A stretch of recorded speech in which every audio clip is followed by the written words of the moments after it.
For Detroit Lions fans, this offseason has definitely had its case of ups and downs. But yesterday, in an interview that was made by both Dan Campbell and Brad Holmes, the Lions seem to be inching closer and closer to making the most biggest move of the entire offseason for their team. And we're going to talk about it in today's episode, folks. So stay tuned. What are we? What makes us what we are? And what we're going to be? It's grit. It's what we started with last year, guys. Doesn't matter if you have one ass cheek and three toes. I will beat your ass. Can definitely compete with the big dogs. 10-5 end zone touchdown Detroit Lions. You guys are unbelievable, man. I'm telling you. We are driven by Detroit. Hello, Lions fans, and welcome back to yet another episode of MCM Motor City Mania. I'm your host, David T. Pike, and as always, we're diving in. So, here's the thing, folks.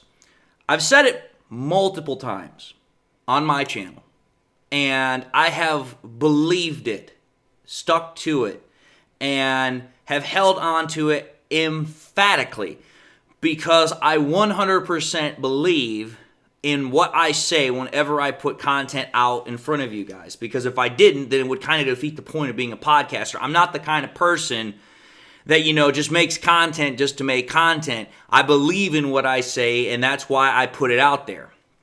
But when it has come to this offseason for the Detroit Lions, I can say this with 100% certainty, that for Lions fans, there have been two priorities that we have been watching the Lions take care of and been wanting them to take care of.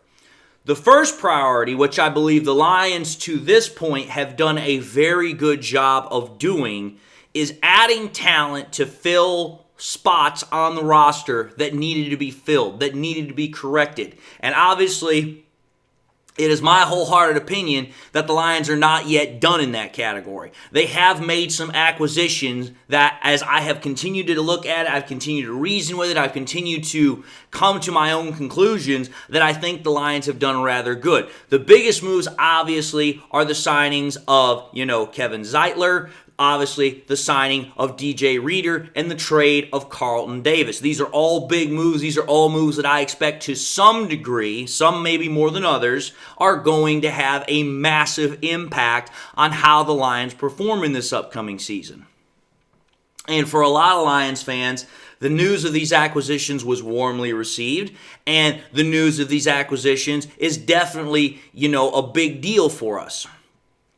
But outside of those acquisitions that we brought from outside of the organization that we already had, the news that Lions fans have been desperately waiting on is news of what the hell, what the thunder we are doing to retain the top-end talent that we already have. And again, I have talked about this before, but we are talking about guys like Taylor Decker, who we know is going to need a new deal here before too long. Talking about guys like Penei Sewell, who we know is coming to the end of his rookie contract pretty shortly. Talking about all these other guys that we know that, hey, the Lions fans are like, we know we want these guys to stay, and we know the Lions organization wants them to stay. But what we're waiting on is, when are these deals going to be announced? When are we going to know for 100% certainty that the Lions are retaining these players and we no longer have to guess, hey, when is it going to happen? What's the deal going to be? And by far and in large, the two biggest deals that Lions fans are waiting earnestly to get some sort of news on is quarterback Jared Goff and wide receiver Amon-Ra St. Brown.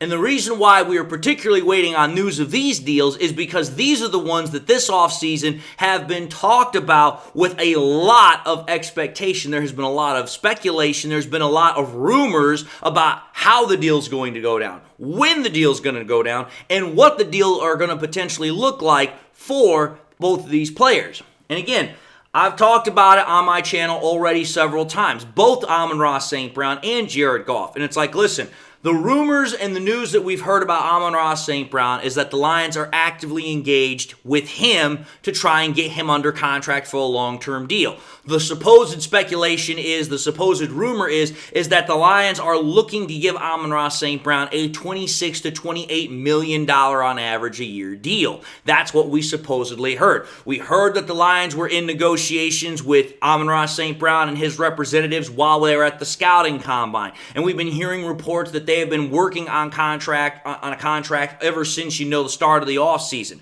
So that's what we know about Amon-Ra St. Brown. We have a little bit more details. We have a little bit more specifics. But again, we don't have a deal in place yet. But we know that the Lions are working on one.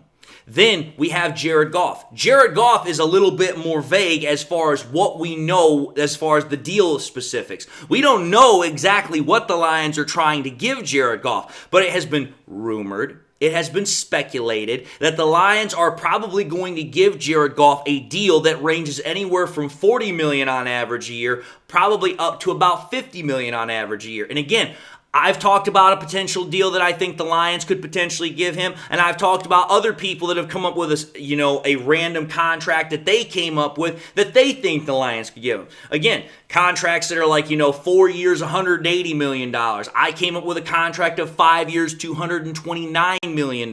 Again, it kind of is it's a lavish, large, just ridiculous range as what you could potentially give for Jared Goff. And again, we still don't know specifically what the Lions are going to give him.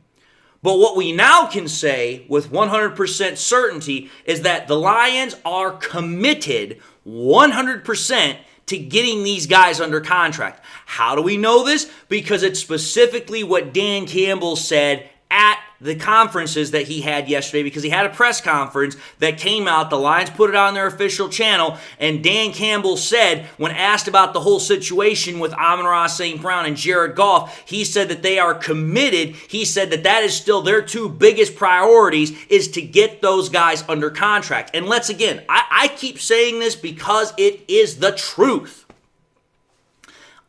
When you think about it, Dan Campbell and Brad Holmes have almost never said one thing that has never once come true for them.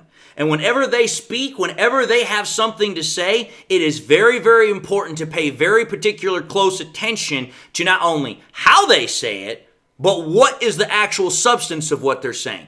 So think about it. The reporters asked Dan Campbell about the situation with Amon-Ra St. Brown and Jared Goff. What did Dan Campbell say? He said that for the Lions, that is still their biggest priorities, is to get Jared Goff and Amon-Ra St. Brown signed to new contracts. Well, we know this for a fact. The Lions are not just going to hand out contracts to either of those two guys, the two biggest stars of their offense, and not have it be a substantial contract. It's just not going to happen. Now, the reason why I'm saying this is because there are some Lions fans that are about the whole Jared Goff situation, thinking that, Hendon Hooker should be the next guy, that Hendon Hooker is going to take over for Goff shortly. And it's like, listen, we've heard Brad Holmes say it, that the Lions and Jared Goff are aligned on the contract negotiations. And now we just heard Dan Campbell say that the Lions' biggest offseason priorities right now are to extend Jared Goff and Amon-Ra St. Brown. So I'm just going to put this out there bluntly.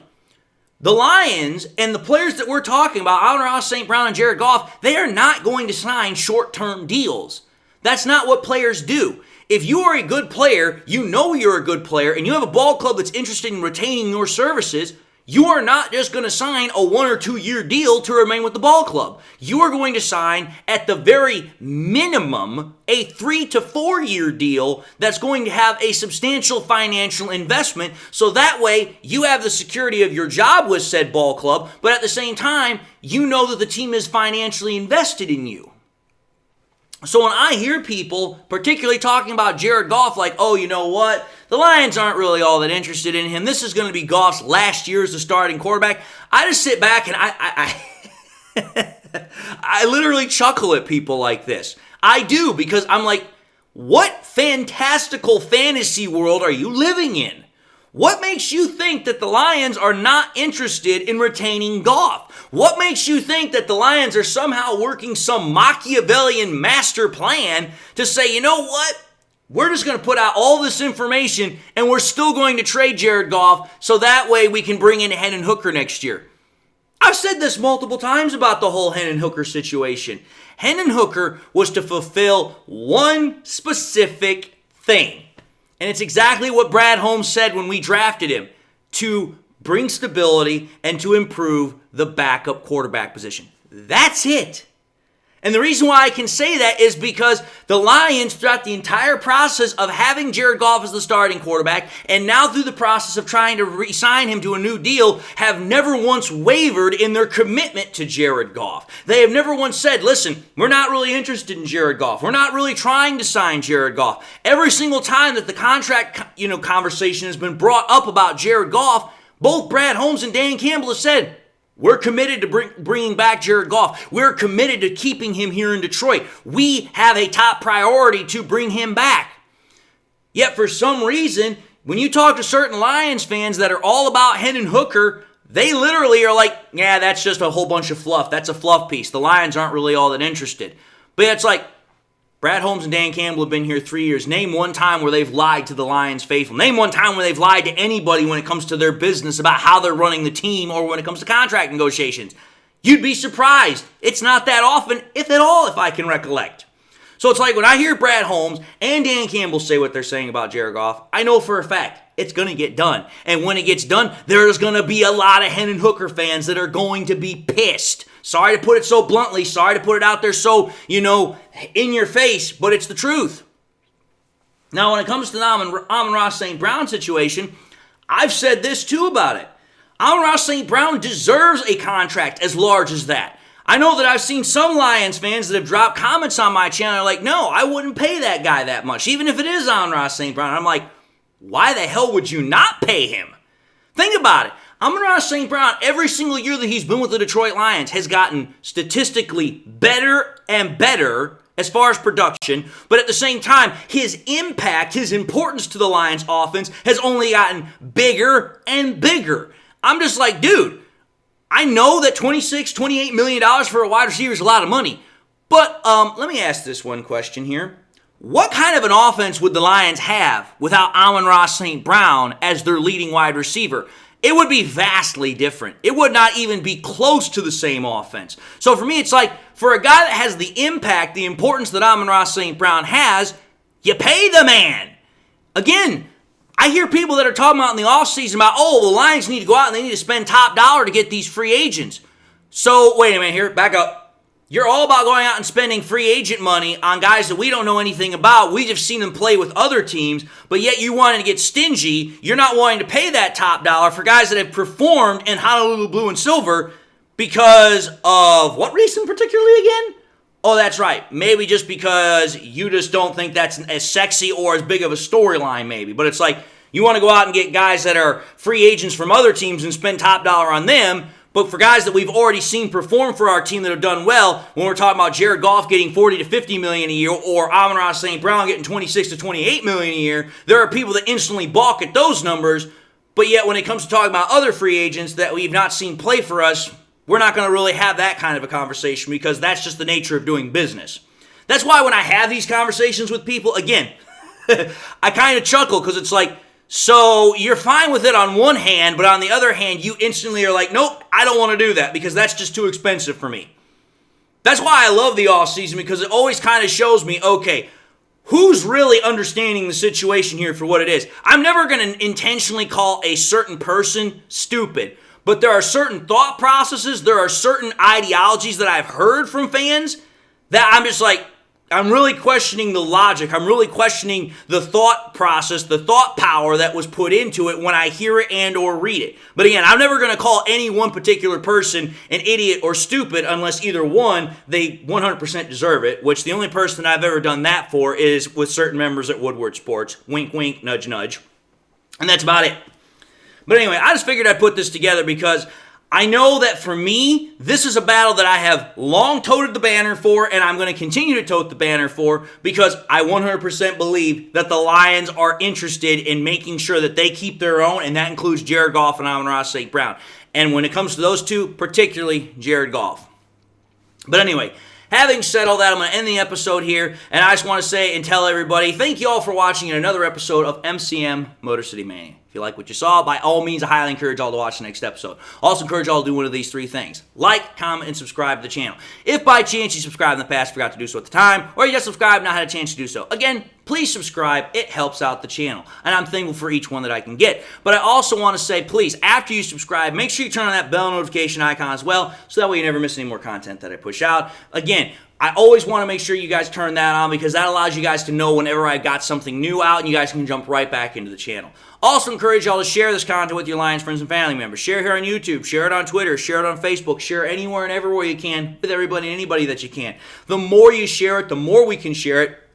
The greater the channel spreads, the greater the channel grows.